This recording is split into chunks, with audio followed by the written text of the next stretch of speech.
Hello, critics, non-critics, and friends. Welcome to the Film Optix podcast, where we take a glance into blockbusters, indie films, and everything in between.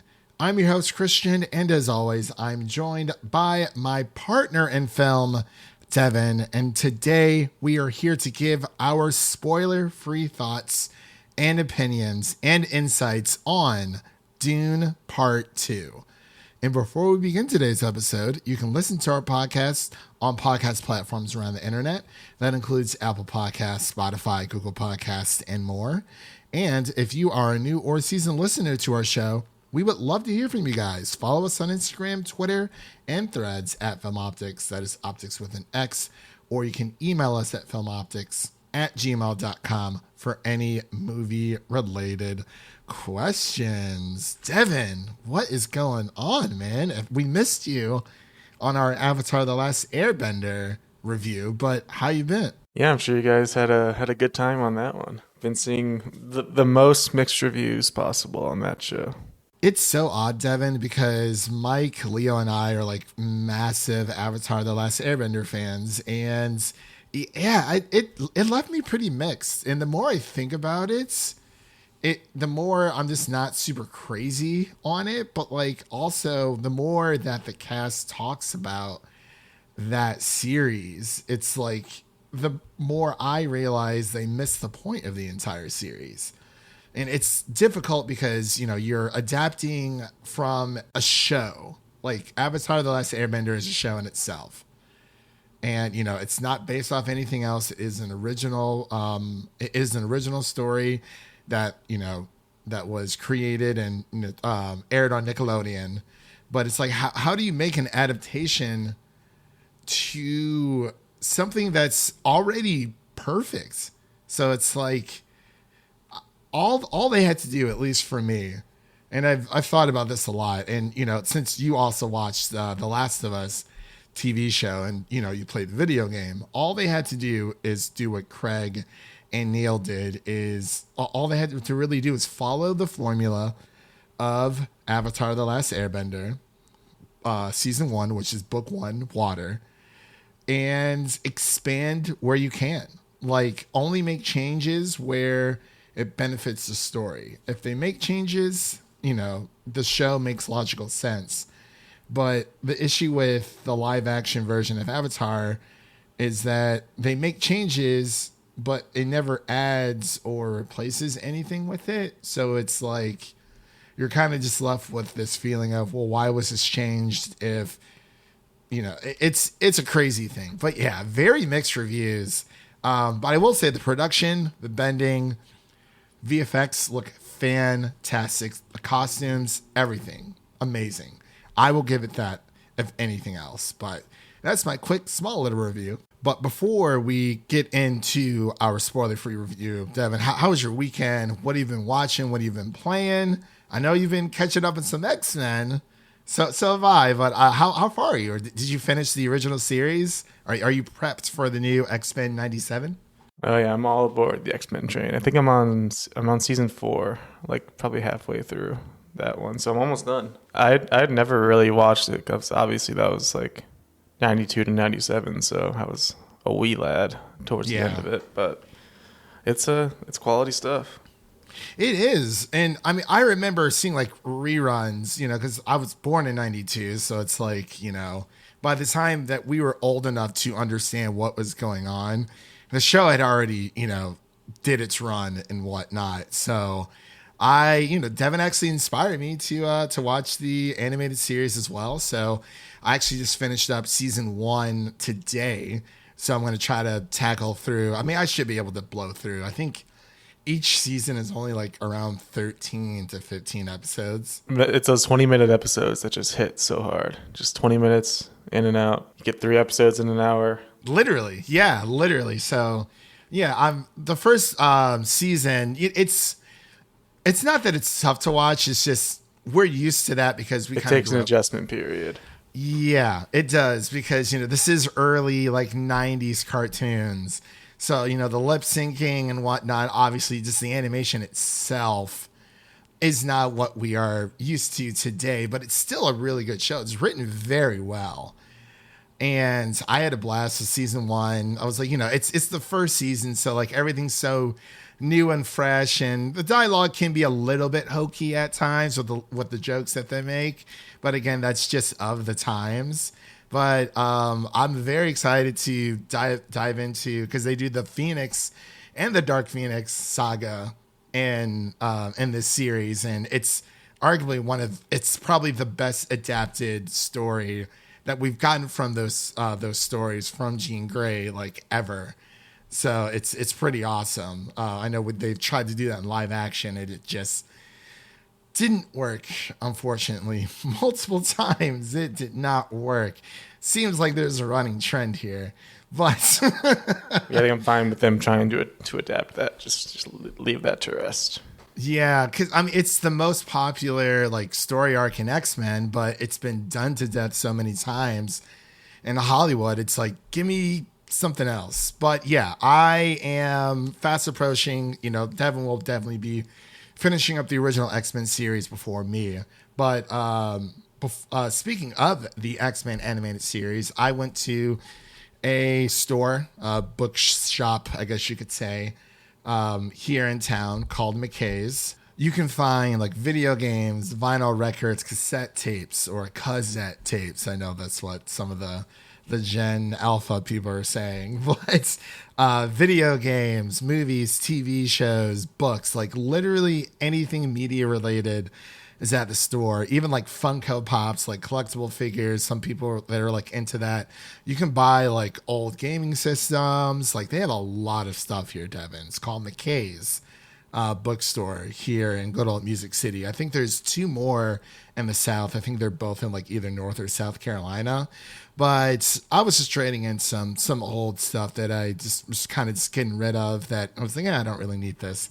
I was just walking through the TV series, not necessarily looking for anything in like the TV aisle, but I came across the entire X-Men animated series in like mint condition on DVD. Yeah, it looks pretty pristine. They really did. And I was like, the box art looks fantastic. I know we're an audio podcast, but I posted it on our Twitter page. Definitely go check that out. Like, I didn't even know they made that. I didn't know that series got a home release. And I'm thinking now, I'm like, well, it was released in the 90s, but still, like, I was thinking maybe VHS, but never thought DVD. If it was Blu-ray, I would have really like blown my mind. But yeah, they were like maybe between $12 to $15 each, like all 5 seasons.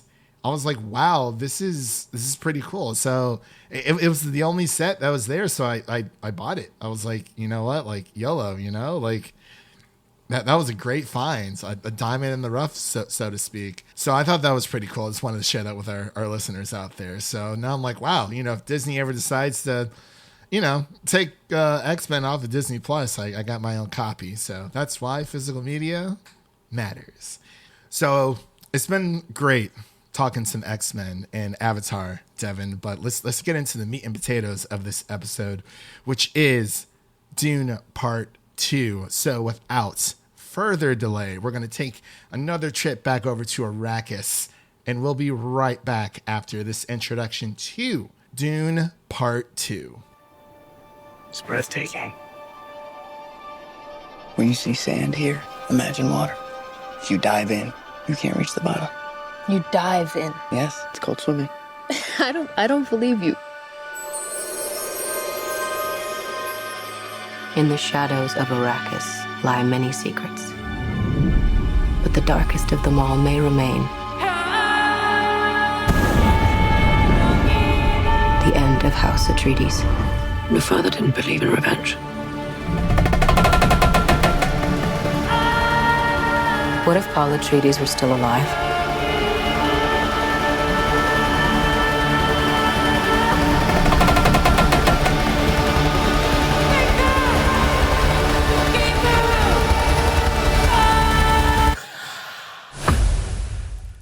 And we are back with our Dune Part 2 spoiler-free review. This film is directed by Denis Villeneuve, and writers include Denis Villeneuve as well as John Spates, and of course Frank Herbert, who is the original author of the Dune novel, and stars Timothée Chalamet, Zendaya, Rebecca Ferguson, Florence Pugh. We got Josh Brolin coming back. And my gosh, we have Austin Butler, and of course we have the amazing Dave Bautista and Christopher Walken as well. This is a star-studded cast through and through. So it's like there's a lot of surprises in this film, and the cast only gets better from there. I promise you that. I like how there was one specific cast member that was not mentioned because that would be a spoiler. You know what? We're gonna put that to bed. We're not gonna mention it to be on the safe side. Devin thinks it's a spoiler. I don't necessarily think it is, but they're not even here in this cast list on IMDb. It's almost like it's a secret. I mean, if you check the Rotten Tomatoes side, I don't know if that person is there or not. But yeah, we're going to keep it more on the safe side because, everyone has their own opinion about it. And yeah, we're here to talk about this movie and how long it feels like we've been waiting for this film. So I'm going to pass it over to Devin so he can give his spoiler-free thoughts on Dune Part 2, because you saw it. I saw it before you, but you are the person who saw it most recently last night. So what are your thoughts on this film? Yeah, going into this one, I didn't really know what to expect because, as you know, I was not the biggest fan of the first Dune, Part 1. It felt like I needed like flashcards and a study guide and some spark notes just to kind of get through what was going on in that one.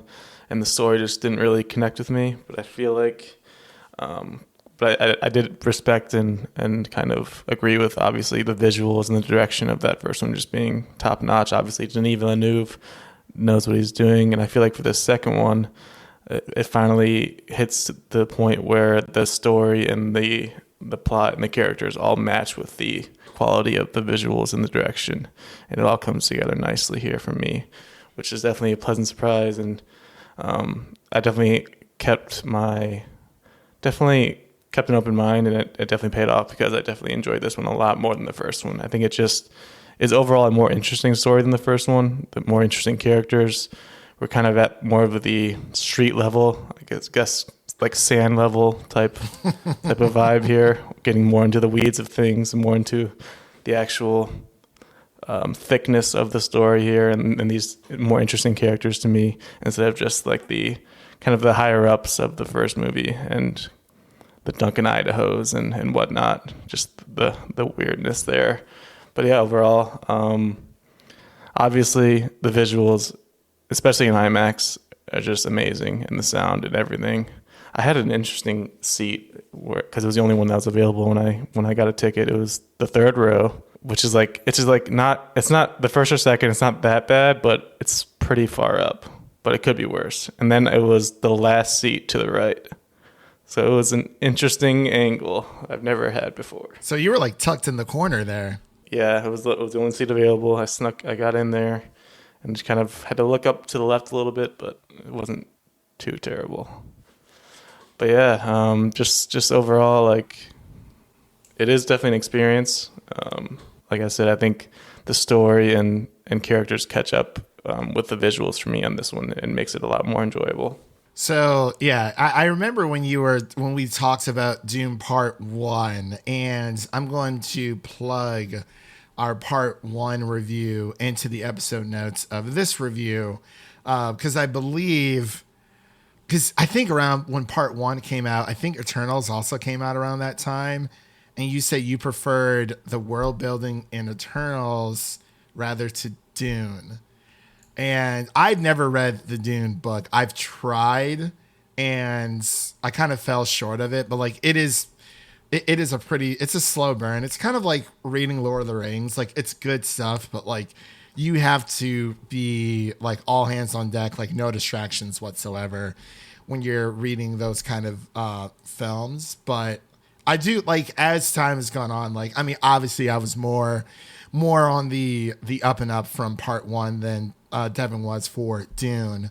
But I think because part one made me want to research this world more and possibly read the book or just get a general understanding. But like part one was all about world building, and then part two is just like I got, this is like the Empire Strikes Back for like Dune. But just want to put that out there for people who don't know. Dune is like the original Star Wars. Like, there is no Star Wars without Dune, much like there's no Game of Thrones, Avatar: The Last Airbender, any fantasy Harry Potter without Lord of the Rings, because those are like the two grandfathers of like sci-fi and fantasy. And Dune obviously mixes in a few fantasy elements as well, but it is mainly sci-fi. But it's starting to seep over to the fantasy side this time around. But I took this to the streets of Twitter and I tweeted that Dune Part 2 is a sequel that not only builds upon the events of its predecessor, but also surpasses it, shining even brighter in its storytelling, writing, score, and impact. It is a technical masterpiece suited for the IMAX experience. This is, of course, the format that this film and part one was carefully crafted for this type of spectacle. And I was able to see it on the 20th of February. So it was a critics only screening. There was like 6 of us in this IMAX theater. Unfortunately, it wasn't 70 millimeter IMAX like we thought. It was just digital IMAX, which, of course, you know, it's a free IMAX screening of Dune Part 2. Like, you know, no one really cared how we were viewing it. Well, we cared a little bit. We did want it to be in IMAX. So we were glad at least it was in IMAX. And there was like 6, maybe 7 of us in that entire theater. And pretty much just sit wherever you want. And my mind was blown. It was blown away. There are a lot of twists and turns that happen within part 2. I believe Timothée Chalamet actually said himself that part 1 was more of like a setup for part 2, which is, it's more of like a layup versus like a dunk in like basketball terms. I think he was talking about that a while ago, but it's a surprise because, you know, it's not March yet, but we were able to see it a little bit early. And this is like, this movie is like stuck in my mind. Like, I want to see it again so bad because the chemistry between Zendaya or Chani and Paul Atreides, like Zendaya's in the first film. She's not, like, she's kind of sort of there more towards the end, but she really has her time in part 2, and she actually said that. Yeah, while part 1 was coming I think my out. favorite part of this, that impressed me most, is definitely the cast, like, Yeah. top to bottom, even more so than the first one because of the addition of more so Zendaya. And then we get Florence Pugh in there, obviously, always great. And I really loved Javier Bardem as Stilgar. He kind of stole the show for me a couple times, like bringing some levity and some humor to the otherwise dry sand areas that needed it. And he definitely got some laughs out of the theater I was in. Oh yeah, same here. And you know, like, as you're talking about with the cast, it's like the chemistry between Zendaya and Timothée Chalamet's characters were just like insane. Like they felt like they were in love. It felt like a relationship that was worthwhile. It didn't feel forced. It wasn't like, well, you know, these two characters have to fall in love, so like, you know, you guys just have to kind of figure it out. It didn't feel fake. It didn't feel artificial whatsoever. But I do agree. It really is like part 2 is, you know, Austin Butler coming in as Fade Rutha. He kind of had that southern accent in there still. You could kind of hear it. There was something in there. It was like sand southern, like desert southern. Hey, pretty mama. You could kind of sense it in there, like it was still trapped in there. But I think he did a really good job overall as the villain. He just looked so weird, and his guttural screams and everything. Yeah. He had a few ad-lib lines in there as well, but we can't talk about it just yet altogether. And I But, continue to be impressed by Timothée Chalamet, just like coming off of Wonka and then this. It just I never really was completely sold on him as like a top tier A-list actor, but these past few things he's been in, it just kind of convinces you he's got that gravitas. He's just got that presence on screen. Even a couple scenes where he's like just kind of demanding your attention and demanding characters' attention. It just kind of works when you don't expect it to. that is true. And, this is the second time that he's worked with Warner Brothers.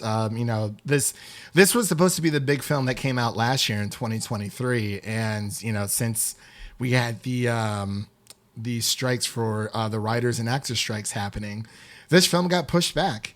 And I got to ask you, Devin, like with the runtime and all, like the runtime of this film is pushing 3 hours at 2 hours and 46 minutes, which is like, I absolutely love it. And I didn't even care how long it was. It was paced very well. It's about 10 minutes longer than the first Dune, which is actually kind of hard to believe because the first Dune came out 2021. That runtime is around 2 hours and 35 minutes. So yeah, it's not too far off, but I think there were so many things happening in this film where it didn't feel like there was, you didn't feel the runtime. In part one, there are slower moments, but it is building up. It is establishing the world and everything around it. And I think it makes me appreciate Dune Part 2 makes me appreciate Dune, or I think they're going to probably redub it to or change it to Dune Part 1, because I think Dune is getting a re-release on 4K with the IMAX ratio, and I think they'll probably just push it out as Dune Part 1. I don't really know, but yeah, it already says Dune Part 1 on IMDb. Part 1. Oh, okay. See, on Rotten Tomatoes, it's still just Dune. But Part 2 made me appreciate Part 1 so much. It's kind of like the Spider-Verse effect. Like, we go in, we've watched Into the Spider-Verse. We absolutely loved it. But then Across the Spider-Verse opened it up in so many ways. And now anytime that I go back and rewatch Into the Spider-Verse, I have a better appreciation for it because obviously where the characters are going to be heading, but like there's so many like nice little callbacks, and I feel the same way with Dune Part 1. Like everything just fits so well, but there's also there's like two main stories happening during Dune Part 2 for the most part, and they kind of converge towards the end. I'm not sure if you would agree with me on that, but that's just how I felt about at least for Part 2. And I just got to say, Denis Villeneuve, he's done a great job with just this movie looks so stinking good. Like, honestly, give it all the awards. It's one of those movies that when you watch it, you don't understand how it was made, and it makes you question. Same thing with Godzilla -1. It just makes you question how a movie like this gets made and how it looks this good. And you can just never tell when there's actually CGI. Like that's how you tell. That's how you can tell it's using CGI properly. It's that you can't even tell when it is, and it just all looks so smooth and it's just seamless. No, I agree. Like I would say I think I watched a few reviews from a few like YouTubers and whatnot. I've read a few reviews, and yeah, it's like between Dune Part 2 and Godzilla -1. Those two films within the past few months, I know Godzilla -1 came out December of last year in 2023, but like those are the kind of movies I've been like looking for. Like they feel like spectacles. Like Dune feels like a massive like event. Like people were waiting for this for so long, and we didn't even know that we were going to get Part 2. And, Warner Brothers greenlit it. And now I'm like, they have to do Dune Messiah. They have to. Like this film, like Part 1 is, like it's good. Like it's a well-made film. It is a good film.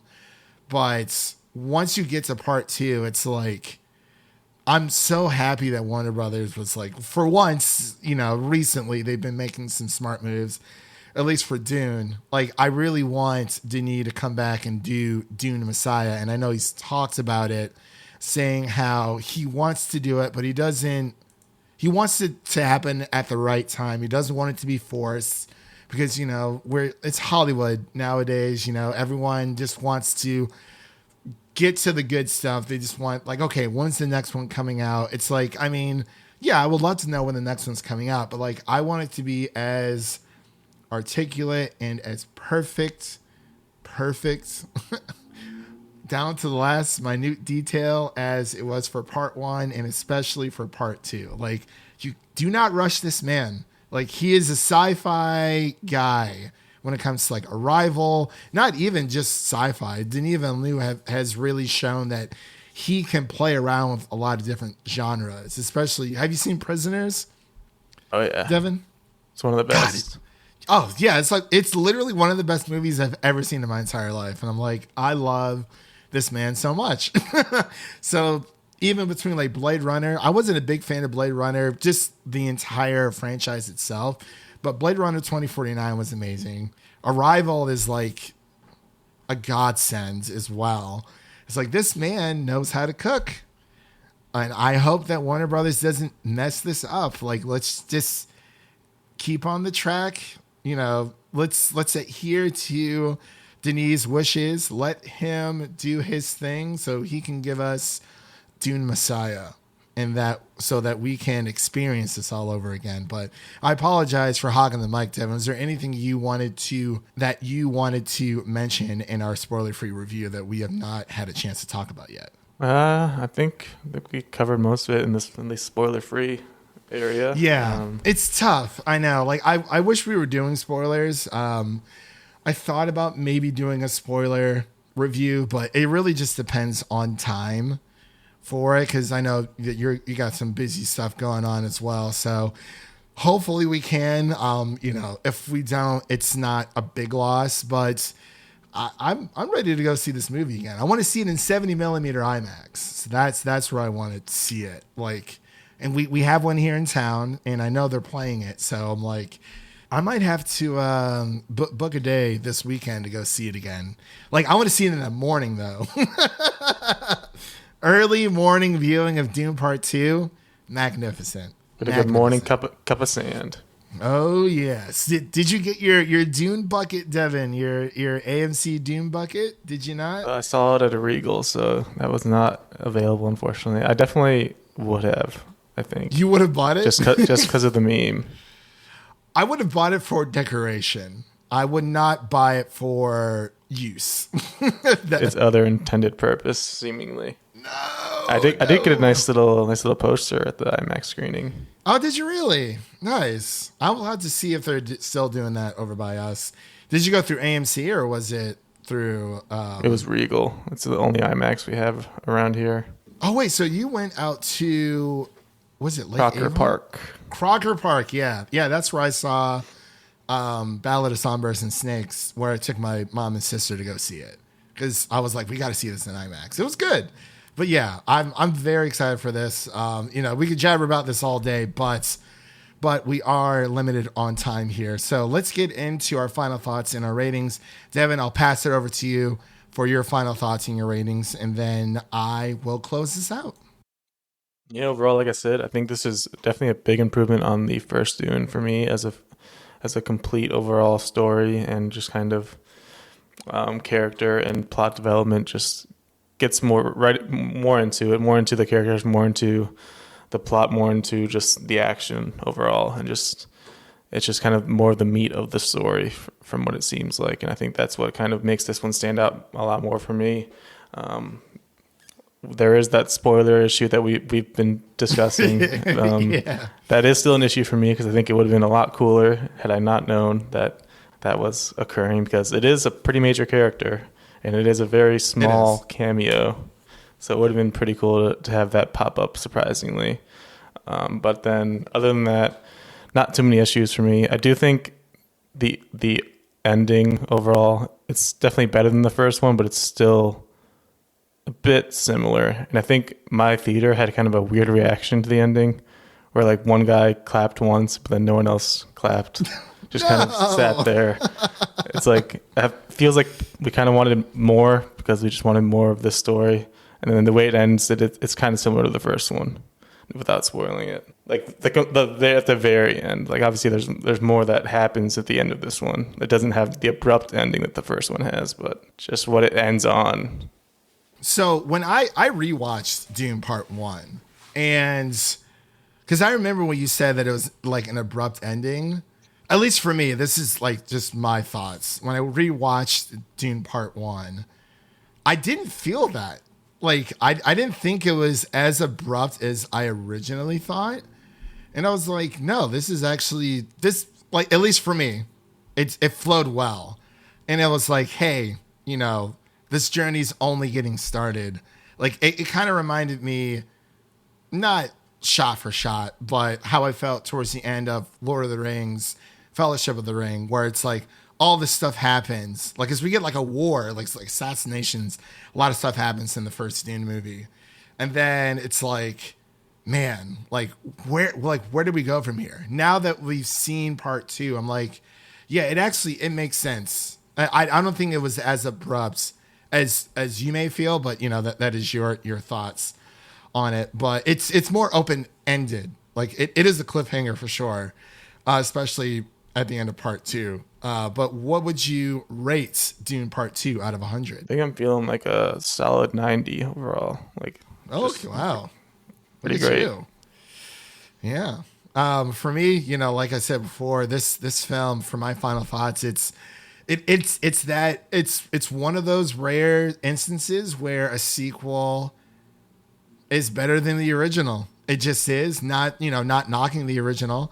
But, you know, we've seen this time and time again. We saw it with Into the Spider-Verse and Across the Spider-Verse. We've seen it Godfather Part 1, Godfather Part 2, Empire Strikes Back, Terminator 2, Aliens. Like, there are a lot of Harry Potter and the Chamber of Secrets. There are a lot of sequels that outshine their original. And it's not that the original is bad. It's just that, or even The Dark Knight. The Dark Knight's a better sequel than Batman Begins in some ways, and it's like there's been a lot of comparisons being made to The Dark Knight with this movie. See, my comparison for this would be Empire Strikes Back. Like, it's just one of those, like, not even because of like the twists and turns. It's just on that level of spectacle where it's like it's Dune, but it's bigger, it's better. It's more action-oriented, and everything just flows well together with the first film. And just so much stuff happens. So it's like, yeah, it's just one of those rare instances where the sequel is better than the original. And that's not knocking the original at all. But like I said, you know, it builds upon the predecessor. And it just the writing, the storytelling, the score, the cinematography, the impact. Oh, my gosh. It is a beautiful film. And like you said, Devin, it's one of those films where it's like, how is this made? How does this look this good? How is this written so well? How is the pacing done so well? It's just one of those things. I gotta go. I gotta go with the perfect 100 out of 100 on this one. I figured it might be coming. Like, wow. Like, I think the closest, I think I'd say that for Godzilla -1 as well.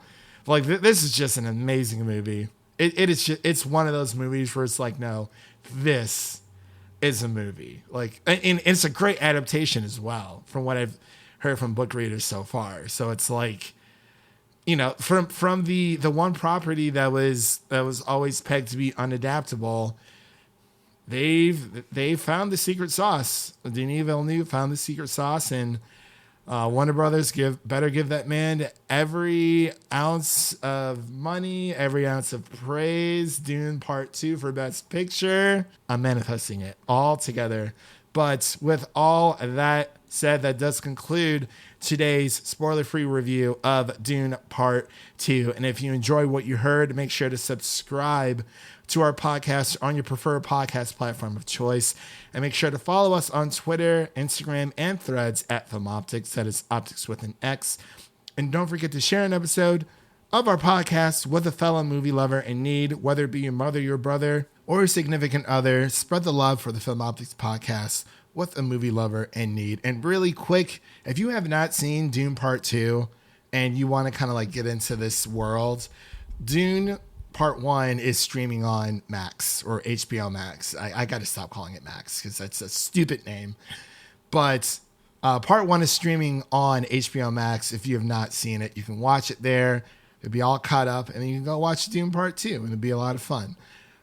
So really quick for our new review releases that are out now that you can listen to. You can listen to our Avatar: The Last Airbender Netflix review that contains a whole bunch of spoilers.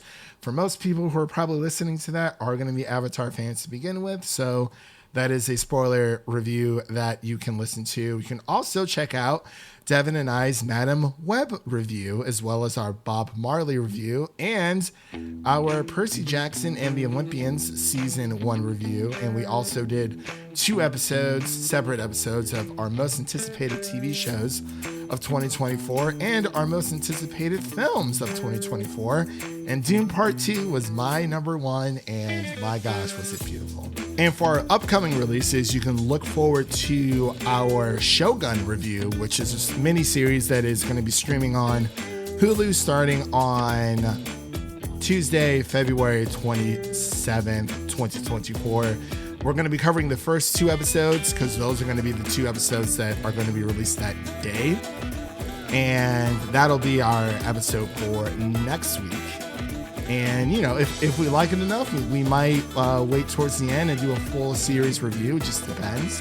But it does look interesting. It piques me and Devin's interests, and it's kind of like on our radar. So that's definitely something we want to check out. So definitely keep a lookout for that for upcoming releases.